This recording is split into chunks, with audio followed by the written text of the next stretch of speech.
Hey everyone, this is Josh with Conquer All Things. I'm joined with my business partner, Zokai Holmes. How's it going? All right, man. So today we're going to talk about New Year's resolutions and goal setting. You know, we're midway through the tail end of January. Right. A lot of people set goals in December. You know, are you a resolutioner or? Not strict with it. I do them. I've done them in the past. I did one last year and stuck to it.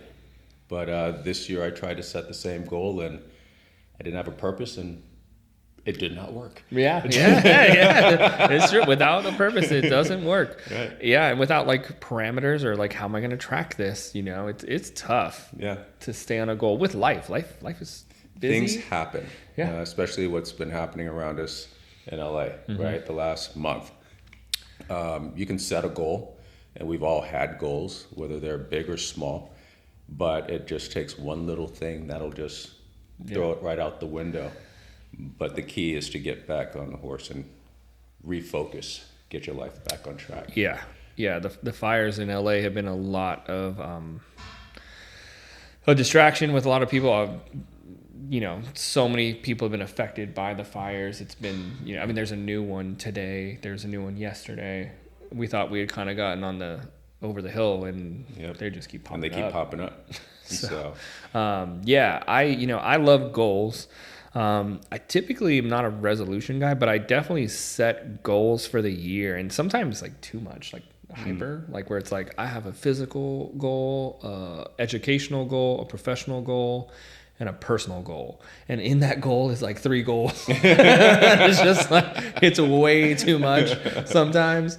And I usually write it somewhere where I have it. So I reference it all year because I know you have to be able to see it. One of the main things with the goal is you need to be able to see it. Writing it down on a Post-it note, on the fridge, on the mirror, in a book, or on your phone where you can look at it, I think is a secret tip that I learned a long time ago that helps really stay on track. You know, you're absolutely correct, because the few times that I've set goals in the past that I did not write them down, when you look at, you know, we would write goals out for Christmas, New Year's Eve. Yeah. And then Christmas, New Year's Eve the following year, we would open up and see who accomplished what. Yeah. And if you don't reference it over and over again throughout the year, by the end of the year, you realize you haven't accomplished any of them, which is so weird. And you hear that so much from other people that are really successful in life.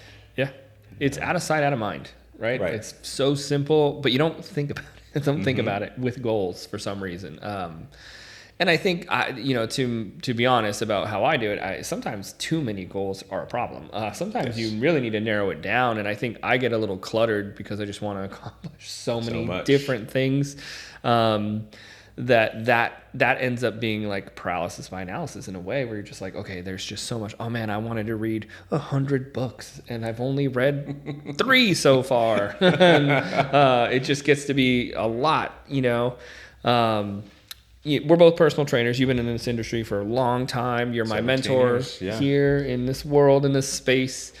And so I think, you know, let's focus a little on some of our clients and, pain points of general people in fitness. I think it's really easy to get ready for January on that week between Christmas and New Year's and be ready for the first of the year and then look at January 20th and be so deflated because you haven't started or something got in the way. And instead of resetting, you just stop altogether. That is very true. I have a client that has a goal right now, going to Europe, June.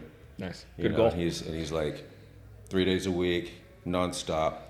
These are my goals. This is where I want to be, right? And he told me this. We trained on Christmas Day. That's how dedicated he is. Christmas Day, I was working with him at the gym. Wow. 5 a.m. Oh, on dude. Christmas Day. Christmas Day, 5 a.m. Serious, right? Ooh. And then he gets sick New Year's Eve, and he doesn't start until like almost 2 weeks in. And he's like, dude, I don't think I'm going to make my goal. I was like, yeah, you will. Yeah. You just have to work out 5 days a week like you were supposed to do and just watch your nutrition. You know, we all have setbacks. Yeah. So just because you were sick, you know, yeah, it's a setback, it's discouraging, but at the same time, maybe your body needed that rest, right? So you come back and you realize he was actually stronger on his bench press. And he goes, how is that possible? I said, well, one, you gave your body a rest. Yeah, real right? rest. And you were eating good food, right? So you came back, you don't have the endurance, but you're actually stronger, not weaker. Yeah. Right. So when he saw that, he was like, oh, little things like that, are sometimes easier for people to see than when you're going, oh yeah, you need to eat right and do this in nutrition. And they're not seeing it because they're in it. But then when they take that step back, all of a sudden it's like, boom. I think that's a great point to highlight, looking at those small wins and being like, hey, you might have missed this and that might feel like a setback, but look, like you just rep that out. You know, that's great. We're good. We're rolling already. Exactly. And I'll be one of those people too that just doesn't do it sometimes. Oh, none of us do. Yeah. So do as I say, not as I do. Totally. That's true. That's the trainer motto. I have a couple clients too that they'll say, I'm ready to go. We're going to start Monday. And it was, January 1. I'm going to be dialed in. Perfect. And I'm like, no one is perfect. Like, please don't set that expectation for yourself, but they do. And then January 2, how did it go? Oh, I missed a meal. So next Monday I'm going to start. It's like, no, not next Monday. Yeah, so tomorrow. Like right now. What's for dinner? Exactly. Like, what are we doing right now? And I think that is a thing that I try to teach most of my clients. If you make a mistake, that's okay. Right. None of us are perfect. Yeah, we're not perfect. There is no perfect. All you need to do is just get back in. Right. Just get back in the game. Like you're training with me now. You made a mistake yesterday. What's for lunch? What's for dinner? Exactly. Just start keeping them like, you don't need to wait 6 days and make 6 days of mistakes to start again. Like just, start meal right prep now. on Sunday, which is great, but it's Wednesday, so meal prep tonight for the rest of the week. Yeah, exactly. Or just make extra for dinner and have that for lunch tomorrow. Yeah.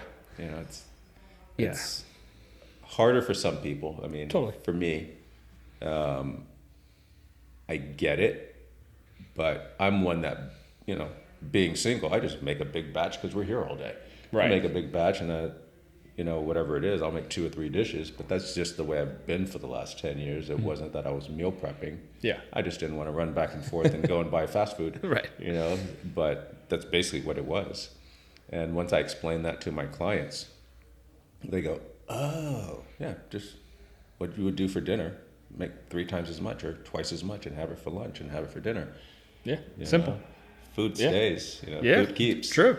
And the easier you make it for yourself, the easier it is. The easier it is. Yes. If you can take off as much stress as possible, that's the way to do it. Right. Always. I think, from a parent perspective, a lot of parents, clients that I have that come in with kids, they're not going to eat what I'm going to eat. It's like, that's fine. Yeah. Eat something different. I want to cook 2 things. It's not that hard to cook yourself something small and healthy and give them what they need too. We can eat differently. Right. It's okay. And then to your point, make a little more for you, and that's lunch. Like, there's ways to do this that aren't as complicated as they feel like they are. Right. I think it's just gotten so easy with food delivery, and these meal prep companies that are out there. They're great for the busy person, but at the same time, what I tell my clients is, if you're going to use a meal prep service, look at the portion sizes that they're giving you, because you're giving them the parameters of what calories and what your goals are and the rest of it. They're doing all the macros for you, right? So just look at this portion size and then start cooking and using the same portion size. Yeah, the delivery food services have become a problem for me personally. I can get Cold Stone delivered to my house now. It's a challenge to say, no, don't do that. Don't do that. But yeah, portion sizing for those companies for sure. They're great service, and I think a lot of people will get so excited they'll order a week's worth of prep food without realizing, hey, what I tell people is look at the one meal you have the hardest time eating. Right. Is it breakfast? Is it lunch? Is it dinner? Whatever you have the hardest time getting in, buy that meal only. That's a good idea. And just start there. Right. And just know that, if I have so many clients that don't do breakfast, which I get. I love breakfast and I eat a huge breakfast every day. I wake up super excited to eat breakfast. It's like 900 to 1,000 calories. Jesus. But I'm trying to bulk up. So I eat a ton in the morning. But I get that most people don't eat breakfast. No. So it's like, hey, that should be the meal prep. Get a meal prep for breakfast, little egg cups, or find a recipe that's really easy. Like overnight oats is one I give most people. It's very simple. It's good. You can change. There's like 100 ways to make overnight oats. And just start with that one meal you're going to miss. Before going into I need 7 breakfasts, 7 lunches, and 7 dinners from this company. Like, right. You're not going to eat all that. You're not going to get. It's just not going to work. But it is what it is. I think the way you do it is the way to go. Bulk. Yeah, Making it bulk. It's just and easier. Do it. Yeah, totally. You can separate it out. I don't even separate it out. I cook it and stick it in the fridge in the pot. I know some people that freeze before I walk out. Yeah, I mean, if you make enough, you can freeze it. But I just leave it in the pot. I get lazy, just leave it in the pot, and then before I leave, I grab my Tupperware and walk out the door. Yeah. And then I'm like, oh, I have that for lunch. You know what I mean? Yeah. Or I have enough for dinner. Right. But once in a while, I'll have it for lunch and dinner. But that's because I don't feel like cooking when I come home. Yeah. But in general, I'll make a good thing. It's chili, turkey chili. Yeah. I'll have that for dinner with a salad or something like that, or whatever it is. But I know I'm taking some for lunch. Right? Do I want the same thing for dinner? No. So you take something else down for dinner when you wake up in the morning. It's kind of like something I always tell my clients is, when you were a child going to school, what did your mom say to you on your way out the door? Yeah. What do you want for lunch? Yeah. What do you want for dinner? Right? That's meal prep. You didn't have to prepare it, but you were telling her what you wanted. Yeah. It's meal prep. She was preparing it for you. Right. And so you would come home and it's prepared. Right? But we don't think the same way anymore when we get older, and we just run out the door and come home and like, oh yeah, I just made a TV dinner because that's all I had. Yeah. You had all day to all figure day something else out. Right. Or even if you go shopping. You go shopping for the week. Some of us shop for the week. What do I want throughout the week? And just buy those ingredients and just have it there. So it's, you know what I mean? I think it's called Hello Fresh or something like that. Yeah. That's basically what it is. Yeah, true. Yeah. Here's a pro tip. Never go grocery shopping when you're hungry, ever. It's the worst thing and I do it so often. All of us. And everything looks like the best thing ever. All the shiny bags and the colors are everywhere, and all the candy bars find are all close. the sale. Yeah, those donuts are pretty cheap. No, you got to go when you're prepared with a list. With a list. Yeah, strategy. We're going to these aisles, and we're getting out as fast as possible. It's one of the things I try to tell people too. Hey, be aware and be proactive with what you're going to buy. This is it. I'm going in. I got the list on my phone or on, written down, whatever it is. I write it down. And don't vary from it. That's what you're getting. You don't need anything else because it's not on the list. It's not important. It's just a good way to keep things out of your house, because if they're not there, you can't eat them. You can't eat them. And you're not getting in the car at 9 p.m. to go get them. Yeah, exactly. You're not. Nope, you don't want it that bad. But if it's in your cabinet, I will have a bowl of cereal that I don't need. Oh yeah. What about, I when I think about goals and I think about people who get memberships, general memberships to gyms, which can be a lot for people who don't know the layout of the gym or the culture or the environment. And, around now, January 20th, January 21st, they're defeated. I don't know what I'm doing. I couldn't figure out the machines.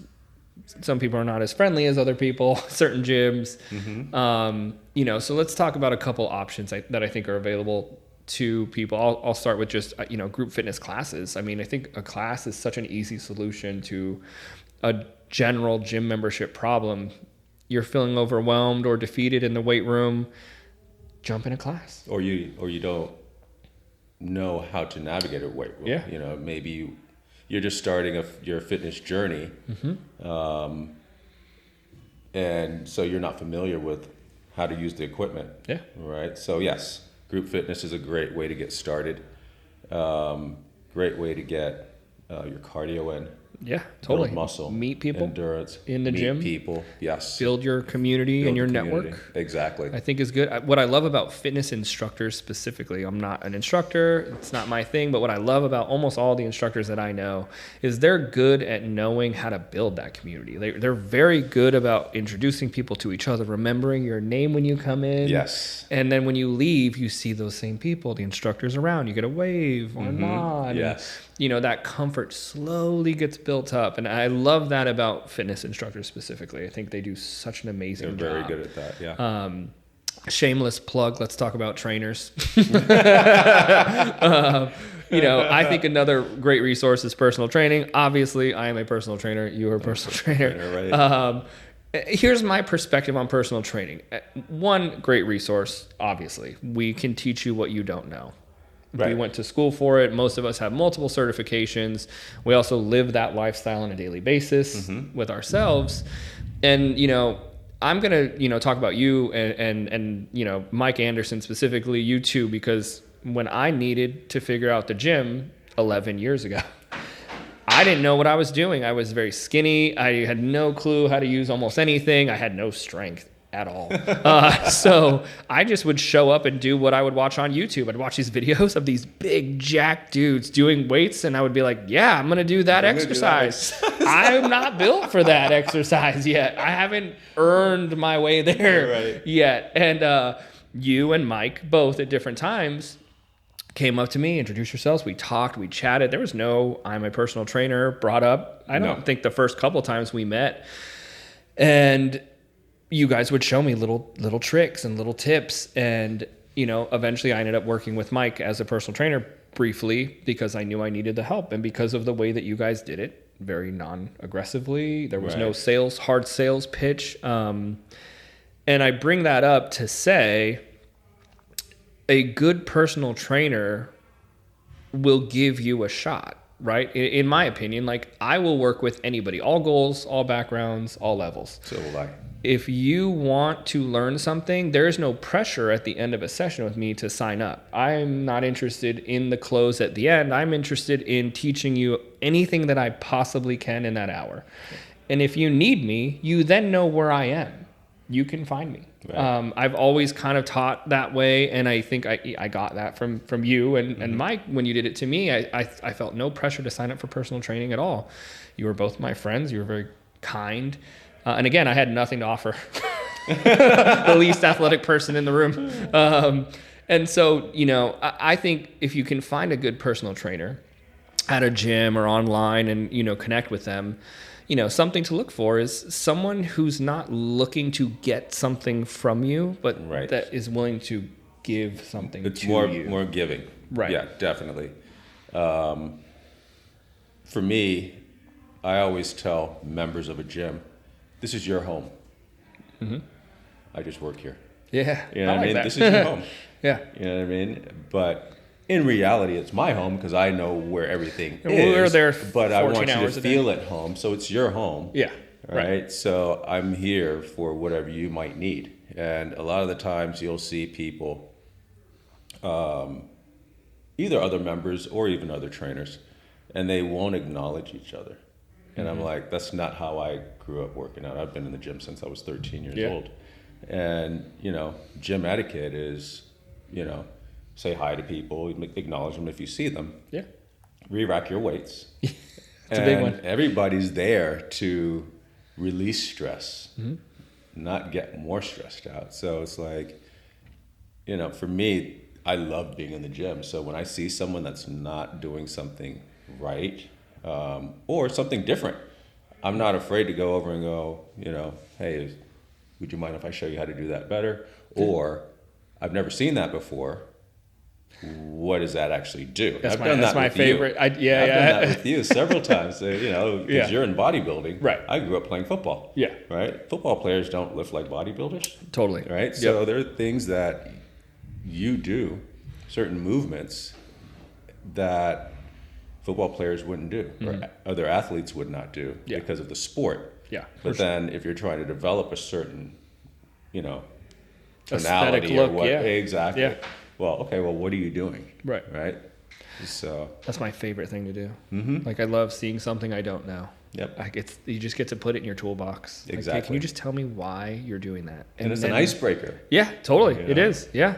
I had a harder time with I don't know why, correcting people in the gym when we were at a box gym. It was definitely a challenge in the beginning, unless it was something I knew I could show them better. I'm like, hey, you're doing an inner bench and you're so close and you're getting up and you're going, God, my wrist, because you're going like this and your joint is so small. Right. Just space it out shoulder width and just try it. And then like find me later and just tell me if you like it. I bet you can go heavier. I bet you feel more tricep just by moving a tiny bit. Yep. And I would just be like, all right, bye. Yeah. Walk away. So many times I did that. I did that with you at, when we were at Crunch. Yeah.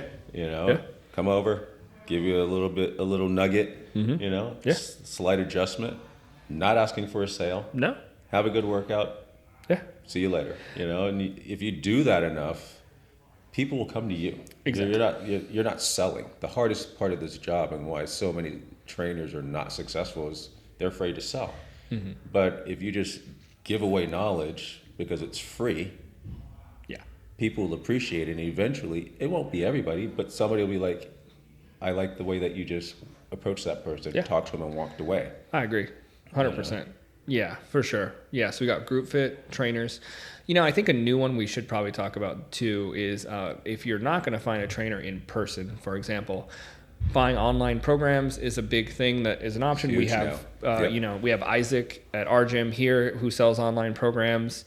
You work with him one-on-one, but it's not in person. I think that's a great resource too, as long as you can, make sure that the person knows what they're doing by looking at their content. There's no real way to vet them other than that. Like check out their videos that they're doing. Are they doing the motions correctly versus other things? And really look at what they look like. Business card, the body. Business card itself. I mean, not to say that, and this is something that I always tell people is, the way someone doesn't necessarily mean that they know what they're talking about. Right. But when you're dealing with someone online like that, what they look like is, I think, a little bit more valuable. I mean, unless they say, I have a degree in so and so and so, you know what I mean? Then it's like, okay.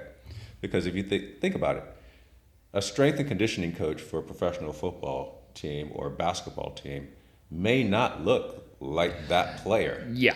But they have usually doesn't. They usually don't. Yeah. They don't have time to put in. They're too busy training everybody else. Yeah. Not that they're out of shape, right? But they don't look the part of what they're teaching. Totally. Right? So, but when you go to a commercial gym, these big corporate gyms, a lot of trainers suffer, and I've met some amazing trainers that just did not look the part. Right. Totally. And people would not give them the chance. And I'm like, you don't understand. That person has way more knowledge than I do. Yeah. Yeah. I've said that same thing about friends we have where I'm just like, people will judge them like, are you serious? I'm like, oh, dude, that dude knows a ton. Right. I've only been doing this for like 5 years. It's like 15 years experience. Right. I agree with you so much on that point. Talking to someone and listening to them and their background is very important. I also am a very big believer of my body as a business card. There's a balance there for sure for me. Yes. I do like to look at someone and know you look like you take this seriously. Right. The other one I was thinking of too is a new option, and this is a good one for nutrition, I think specifically, and even a little bit of training is, apps. There's apps too for nutrition. There's apps for training.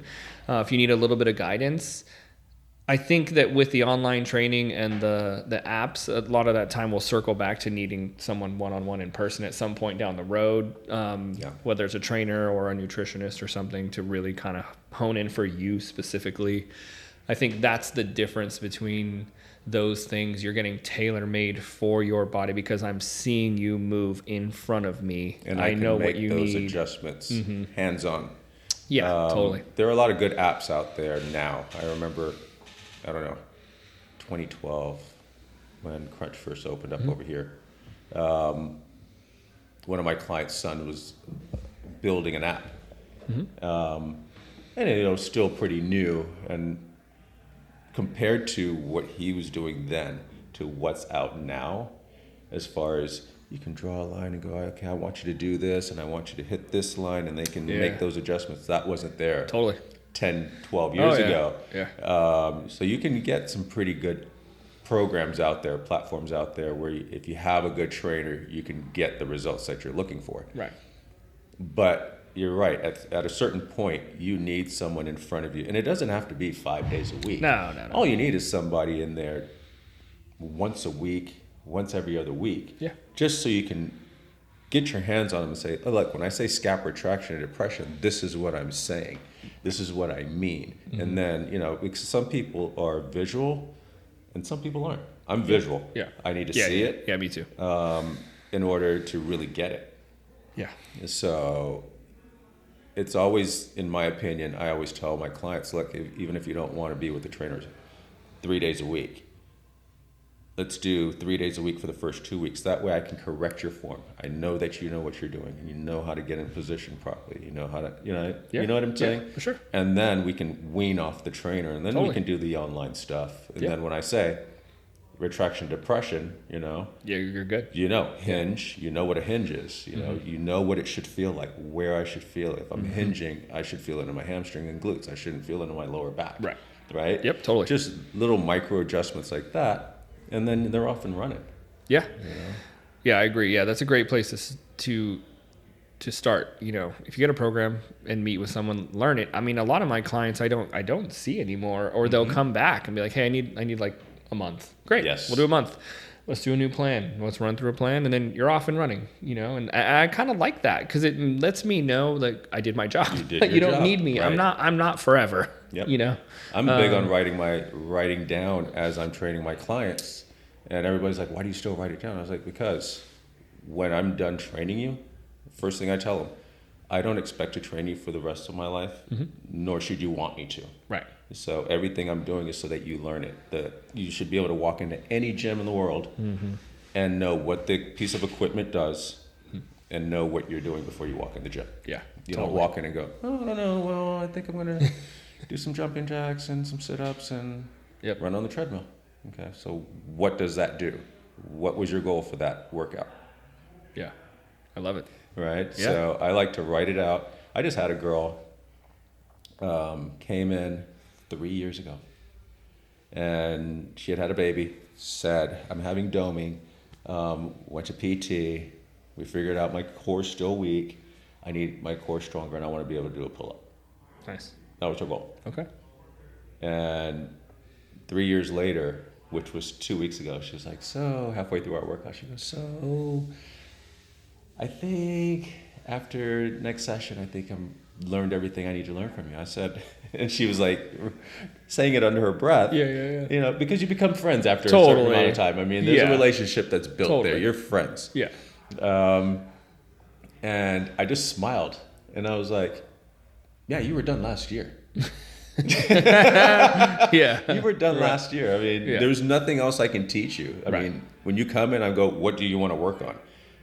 There's nothing else I can teach you. I can put you through a workout. But at this point, I've taught you everything. You got to your goal. Yeah. I was just waiting for you to say you were done. Right. I mean, you have a membership at another gym, and you go to the gym 3 to 4 days a week on your own. You see me once a week. Nice. We started off 3 days a week. Yeah. You're down to once a week. Yes, you are done. Yeah. Now, if you do decide to come back, we're not doing the same things. You have a separate, different goal. Yep. Totally. Yeah. So, it's hard to lose someone. Yeah. But at the same time, that felt really good in that, there's nothing else I can teach you. No, yeah. It's one of those bittersweet moments for sure when you're like, okay, I understand you're ready to go, but it's like, oh man, I'm going to miss those hours we talk. Exactly. Yeah. But to your point, you stay friends after and you see each other in a different way and in different ways. Way. Yeah, it's a great relationship.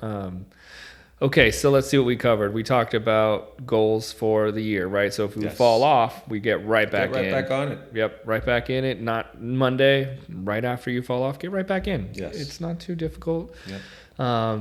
Incremental goals are little things to get you to the big one, not overdoing it I do. It. Right. Seeing it. We want to definitely write it down where we can see it. And if it's gym related, physical fitness, appearance related, if you get a membership and you feel like you fell off, group fit is a great place to go. Personal trainer is a great place to go.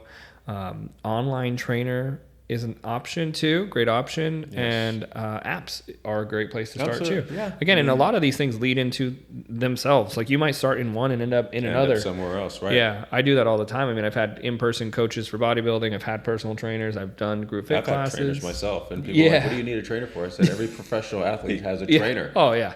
And it's like, so what makes you think you don't need a trainer? Not that you need them all the time. No. But I started doing boxing 12 years ago, right? I always get a trainer when I'm like, okay, I want to get back into boxing. I'll get a trainer. Yep. Because they know how to hold the mitts. Yeah.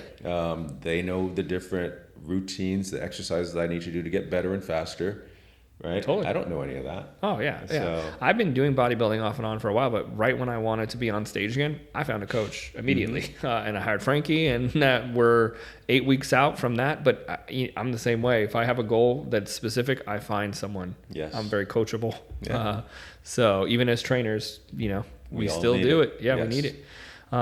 Okay, great. All right, we're going to wrap it there for now. That was New Year's resolutions, guys. Good luck. If you've fallen off, get back on, get back in. If you need help from either of us, Zokai is on Instagram.